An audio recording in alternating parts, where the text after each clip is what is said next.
Hello, everybody. We are taking up chapter 7, that is Glimpses of India, from First Flight, Standard 10 NCERT. GSCP, CPSC दोनों का course English का similar ही है. And the chapter has been divided into 3 parts. That is a baker from Goa, Coorg, which is about the whole chapter is about the place called Coorg, and it is quite popular because especially for in monsoon season, बहुत अच्छा. It's all greenery there, so it's quite popular for traveling purposes. Tea from Assam. It is, as the name says it all, it's about tea gardens of Assam.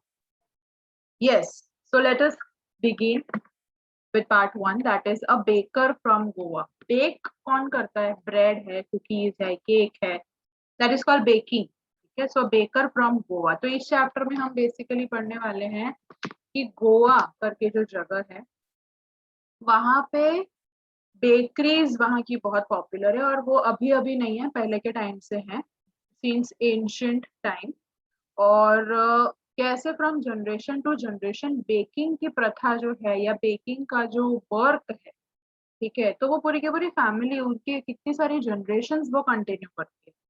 Okay, bread sale. और वहां पे जैसे हमारे यहाँ simple वाली bread मिलती है packet में, वैसे नहीं मिलती, अभी हम पढ़ेंगे चैप्टर में. और वहां पे ब्रेड सिर्फ खाने में या ब्रेकफास्ट में यूज नहीं होता, वहाँ सेलिब्रेशंस होते हैं, तो वहाँ ब्रेड की बहुत सारी डिशेस बनती.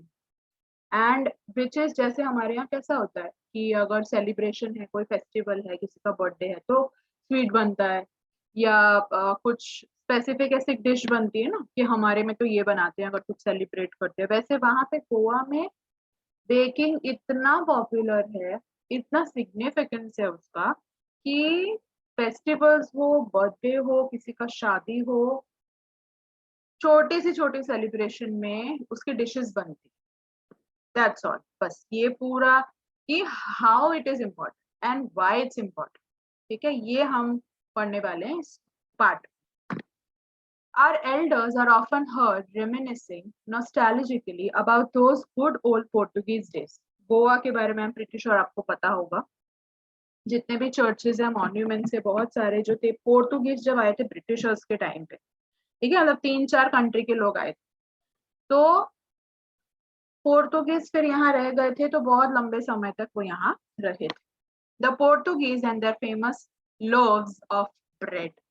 ब्रेड का एक टुकड़ा होता है तो उसको लोफ बोलते हैं, और जो पूरा, मतलब जो हम बोलते हैं ना ब्रेड नु पैकेट, मतलब एक ब्रेड का पैकेट दीजिए, लेकिन वो जो पूरा पैकेट में जितने पीसीज आते हैं वो collectively it's called loaf, loaves. ठीक है, तो इसीलिए बोला गया है कि पोर्टुगीज को याद किया जाता है गोवा में, और पोर्टुगीज जो they were very fond of bread वो याद किया जाता है. Those eaters of loaves might have vanished, but the makers are still here.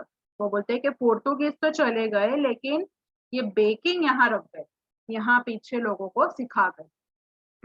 We still have amongst us the mixers, molders, and those who bake the loaves. मतलब कि जो bread बनाने के लिए सारे इंग्रेडिएंट्स मिक्स करते हैं वो लोग भी है, मोल्ड करना यानी उसे शेप करना, उसमें चेंजेस लाना, और जो लोग पूरा एक्चुअली बेकिंग करते हैं ब्रेड का, everyone is still there in Goa, in India. Those age-old time-tested furnaces still exist. जैसा कि मैंने ऑलरेडी कहा कि bread was very very significant. ठीक है, बहुत इंपॉर्टेंस था उस चीज का, और ऑब्वियसली जिस चीज की डिमांड ज्यादा होगी उसका प्रोडक्शन ज्यादा करना पड़ेगा, तो इसीलिए बड़ी बड़ी फर्नेसेस में बेक किया जाता था, मतलब इतना सारा बेक करना पड़ता था. The third and the jingle of the traditional baker's bamboo. Third यानी कि अभी जैसे बोला है baker's bamboo, अभी कोई भी हमारी सोसाइटी में या गली में कुछ बेचने के लिए आता है तो उनका एक क्या बोलते हैं, सबका एकदम सिग्नेचर एक बुलाने का या आवाज लगाने का तरीका होता है. या तो कोई आवाज लगाता है, कोई घंटी बजाता है. ठीक है, when I was a child, तो हमारे वहाँ पे कुल्फी की लारी आती थी, कुल्फी बेचने के लिए जो अंकल आते थे, he used to ring the bell.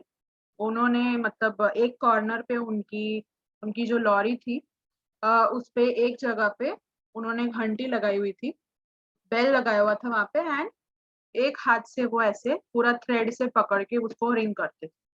So that was his way. He never used to call out anybody.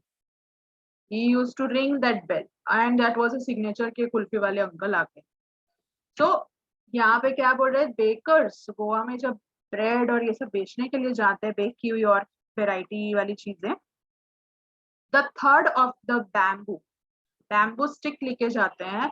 तो वो ऐसे दे क्या बोलते हैं उसको, कैसे बोलेंगे, मतलब वो बैम्बू स्टिक ऐसे जमीन पे पछाड़ते हैं जिससे कि पता चले। तो वो जो बैम्बू स्टिक ऐसे जो आवाज करते हैं जब हम स्टिक लेके चलते हैं, तो हम स्टिक की आवाज होती है ना, हाँ, तो उसको थर्ड बोलते हैं। Heralding his arrival in the morning, सुबह सुबह वहां पे बेकर्स आ जाते हैं, और कैसे पता चल जाता है कि the bakers are here when they hear the bamboo stick का आवाज।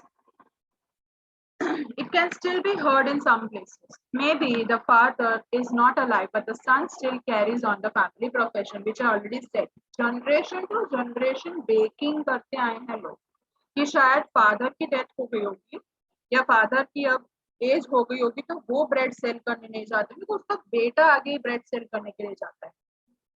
Means generation to generation they are into the same profession. The whole family is into the same profession. These bakers are even today known as the padder in Goa. Goa में bakers को क्या बोला जाता है, pader. During our childhood in Goa, the baker used to be our friend, companion and guide. अब अगर किसी चीज का इम्पोर्टेंस है, जैसे ब्रेड हो गई या कोई एक पर्टिकुलर आइटम हो गई या प्रोडक्ट हो गया, ठीक है, किसी शॉप पे अगर हम बहुत बार कुछ खरीदने को जाते हैं तो एक टाइम के बाद हम बहुत फ्रेंडली हो जाते हैं वो अंकल के साथ, है ना, कि जान पहचान हो जाती है। तो यहाँ पे मतलब कि बेकर्स इतनी बार लोगों से इंटरेक्ट करते थे, मतलब लोग इतना ब्रेड खरीदते थे वहां पे, कि बेकर के साथ एक टाइम के बाद उनका जैसे मानो कि घर जैसा रिलेशन हो गया, कि हाँ ये तो रोज इधर सेल करने आते ही होता है ना, काफी लोग होते हैं। Once when he used to come at least twice a week. हफ्ते में 2 बार बेकर्स ब्रेड सेल करने के लिए आते हैं। Once when he set out in the morning on his selling round, and then again when he returned after emptying his huge basket. दिन में दो बार बेकर्स दिखाई देते थे, बेकर से मिलना होता था, ठीक है, मतलब मिलना होता था, मतलब कोई मिलता नहीं था या कोई ऐसे राह देखते नहीं बैठता था, not in that way. Means people, ये इन जनरल बोल रहे हैं, किसी का स्पेसिफिकेशन नहीं है, ठीक है। तो people in general, it's in general here that people used to see the bakers so frequently, मतलब दिन में 2 बार तो दिखेंगे ही बेकर। एक बार जब बेचने के लिए जा रहे हैं पूरी अपनी टोकरी भर के, और दूसरी बार जब सब कुछ खाली करके सब बेच के सब जगह पर, and they are going back home. The jingling thud of his bamboo woke us up from the sleep, and we ran to meet and greet him. Why was it so?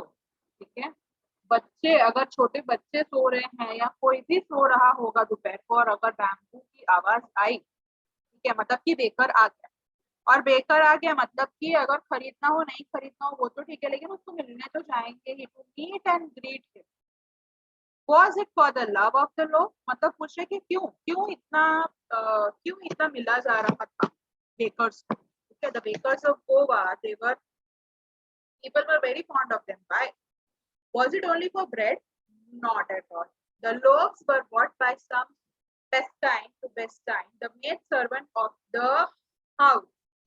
ठीक है, क्या बोल रहे हैं कि ब्रेड जो खरीदता था वो तो घर के लिए जो सब काम करते हैं, मील्स हो गए, जो भी डोमेस्टिक हेल्प हो गया, हाउस हेल्प जो भी थे, वो लोग सब खरीदते थे, हम तो कभी ब्रेड खरीदते नहीं थे।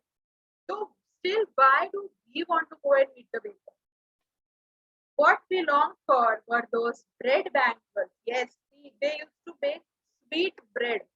Also, जो बच्चों को बहुत अच्छी लगती थी, इसीलिए बच्चे कभी बेकर्स के कांटेक्ट में ब्रेड खरीदने के लिए नहीं आते। बच्चे ये जो स्वीट ब्रेड थी जो बेकर्स लेकर आते थे in the shape of bangles, bread bangles जिसको बोलते हैं, which we chose carefully. Sometimes it was sweet bread of the special name. तो बच्चों को बेकर को मिलने जाना क्यों अच्छा लगता था? ऑब्वियसली एक रिस्पेक्ट तो थी ही, और बहुत फ्रीक्वेंटली दिखते भी थे बेकर्स आते जाते हुए, but other than that it was for the love of the bread bangles, जो काफी बार स्वीट भी हुआ करती। The baker made his musical entry on the scene with jang jang sound of his specially made bamboo stump. ठीक है, bamboo stick से वो आवाज करता था जिससे पता चल जाता था कि बेकर आ चुका है। One hand supported the basket, मतलब एक हाथ से बास्केट पकड़ा हुआ है और दूसरे हाथ में bamboo. He would greet the lady of the house with good morning, मतलब ऐसा नहीं, मतलब कुछ लोग होते हैं जो बहुत मुंह तड़ाक से बात करते हैं, ठीक है। सी मैं ऐसा नहीं बोल रही कि तुम हर किसी को मतलब नमस्ते और सलाम करते हो तुम, लेकिन एक तरीका होता है बात करने का। तो इन लोगों का तरीका बात करने का बहुत अच्छा था। They used to always greet and then place his basket on the vertical lamp. क्या करेंगे वो लोग, अपना बास्केट उठाकर लेकर आया, बैम्बू रखी और बैम्बू के ऊपर बास्केट, मतलब शायद वो इतनी पतली स्टिक नहीं होगी, बैम्बू जो राउंड होता है काफी, ठीक है, तो वो शायद राउंड थिक और स्ट्रॉन्ग हुआ करता होगा कि उस पर पूरा बास्केट रखा जा सके। We kids would be pushed aside with a mild rebuke and the loaves would be delivered to the servant. ठीक है, और सब लोग घर के जो है, चाहे सर्वेंट हो चाहे घर के मेंबर्स हो, बच्चे हो, सभी लोग बेकर से बात करने और ब्रेड खरीदने के लिए बाहर आ जाते। बट वी वुड नॉट, हाँ, और प्लस छोटे बच्चे क्या बोल, मतलब छोटे बच्चों के बारे में क्या बोल रहे हैं कि छोटे बच्चे जो थे, अब अभी इतनी भीड़ भड़का होगा तो कहाँ छोटे बच्चों को कुछ दिखने वाला है कि हमारे लिए ब्रेड बैंगल आई है कि नहीं आई। तो बच्चे क्या करते थे, फिर वो थोड़ी हाइटेड जगह पे पाली पे चढ़ जाते या दीवार होती थी कुछ, वहां पे they used to climb. But we would not give up. We would climb a bench or the parapet and peep into the basket. वो लोग बास्केट में, उनको तो मेन बास्केट में देखना होता था कि हमारी ब्रेड बैंगल्स आई है या नहीं, हमारे लिए कुछ स्पेशल आया है या नहीं। तो बच्चे, उनको पता है कि यहाँ तो ये आंटी हटने वाली इतनी सारी जो यहाँ पे खड़ी हुई है ब्रेड खरीदने के लिए, तो बच्चे जो है वो फिर पाली पे चढ़ जाएंगे, बेंच पे चढ़ जाएंगे, वहां से सिर्फ वो बास्केट पे देखते थे कि हमारे लिए कुछ आया या नहीं। I can still recall the typical fragrance of these loaves. ठीक है, अगर मफिन्स भी अगर आपने कभी खाए हैं, या वो स्वीट ब्रेड आती है, पता है, जिसमें टूटी फूटी और कुछ चॉकलेट्स और चॉकलेट चिप्स भी होती है आजकल, तो काफी चॉकलेट वाली चीजें बनने लगी, तो या तो उसकी भी फ्रेग्रेंस होती है, अगर आपने कभी नोटिस किया हो। तो that's what they are saying here कि एक टिपिकल फ्रेग्रेंस आता था उन ब्रेड से, वो उसको याद है, वो उनको याद है, जो भी स्टोरी नरेट कर रहा है, मतलब इन जनरल बोल रहा है। Loaves for elders and the bangles for children. Then we did not even care to brush our teeth or wash our mouths properly. And why should we? Who would take the trouble of plucking the mango leaf for the toothbrush? And why was it necessary at all? The tiger never brushed his teeth. Hot tea could wash and clean up everything so nicely after all.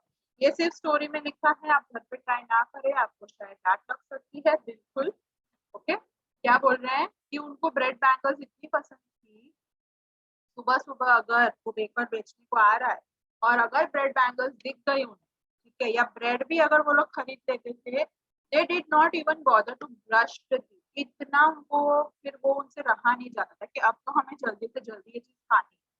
तो वो लोग बोल रहे हैं कि वो लोग brush तक नहीं करते थे, वो बोले कि चाय पियेंगे ना, उसी से सारे जर्म्स क्लीन हो जाएंगे माउथ में, which is not true, हाँ, by the way, please do not do any such thing.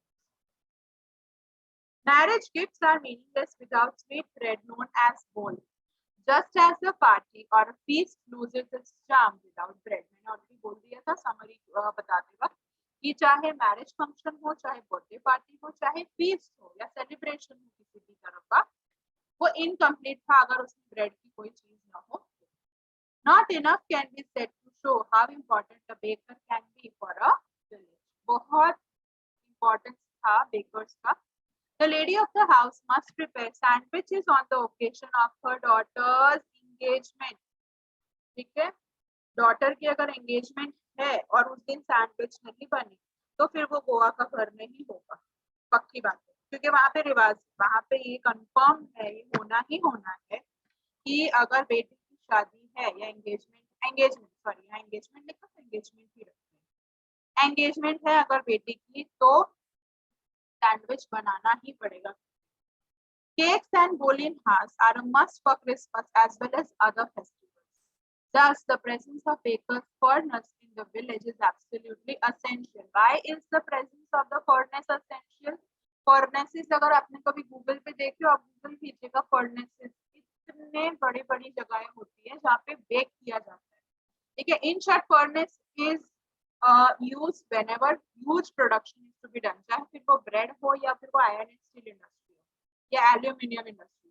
ठीक है. तो furnaces जो होते हैं वो काफी सारा प्रोडक्शन एक साथ कर सकते हैं. That's why they are saying कि ब्रेड की डिमांड इतनी होती है कि फर्नेसेस आर नीडेड. उसके अलावा क्वांटिटी जितनी चाहिए ब्रेड की, जितनी डिमांड आती थी, वो पूरा नहीं हो सकता.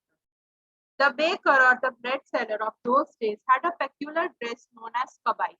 जो हम बिल्कुल फर्स्ट पेज पे दिया हुआ है ये चैप्टर की, ये फर्स्ट पार्ट जब दिया हुआ है, so that is called kabai. It was a single piece long frock reaching down to the knees. In our childhood, we saw bakers wearing a shirt, trousers, which were shorter than the full length and longer than the half pants, like sort of a capri. It shorts भी नहीं और बहुत मतलब full length trousers भी नहीं. It was below the knee, मतलब कि capri जैसा समझ. Even today, anyone who wears a half pant which reaches just below the knees invites the comment that he is dressed as a padder. Pader की तरह, मतलब अगर आज भी अगर कोई इंसान जो है वो इस टाइप का ड्रेस अगर पहनता है या इस टाइप की ड्रेसिंग होती है तो उसे भी मतलब पैडर करके कमेंट किया जाता है. मतलब नॉर्मली ना, ऐसा मजाक वाला नहीं. The baker usually collected his bills at the end of the month. जैसे हमारे यहाँ होता है राशन हो गया, फिर दूध हो गया, फिर न्यूज़पेपर हो गया, एंड ऑफ द मंथ पे करते हैं हम लोग. ठीक है. तो वैसे ही वहाँ पे जो बेकर्स है, मतलब इसी से समझिए कि कितना रेगुलर डिमांड होता होगा ब्रेड का कि पूरा महीना भर का खर्च ब्रेड का अलग जाता है कि वो महीने के अंत में देना पड़ता है. Monthly accounts used to be recorded on some wall and pencil with pencil, मतलब पेंसिल से पूरा हिसाब किया जाता था किसी दीवार पे. Baking was indeed profitable profession in the old days. The baker and his family never starved. They never starved यानी इतना ब्रेड का और बेकिंग के प्रोडक्ट्स का डिमांड था कि पैसा ही पैसा था उनके पास. Right. They would never starve, मतलब कभी भूखे नहीं सोए होंगे बेकर्स या बेकर्स की family. They are not going out of work any day. He, his family, and his servants always looked happy and prosperous. Whose family are they talking about? Bakers. ठीक है कि बेकर खुद, baker की family, और इतना सारा production क्या baker अकेला कर सकता है? नहीं. तो उसके लिए जो लोग काम करते हैं सबके पास अच्छा खासा पैसा था और सब खुश थे क्योंकि किसी चीज की उनको कमी नहीं पड़ती. Their plump physique was an open testimony to this. Plump physique यानी healthy. ये फैट वर्ड मेरे को जरा पसंद नहीं है, पता नहीं. It sounds very negative to me, so I do not like that word. I would rather use the word called healthy. Healthy यानी chubby. Yeah. Even today, any person with a jackfruit-like physique appearance is easily compared to a baker. That's all for part 1. That's baker from Goa, bakers of Goa. In the next class, we shall see that is the part 2, which is about the beautiful place called Coorg. Until that, bye bye.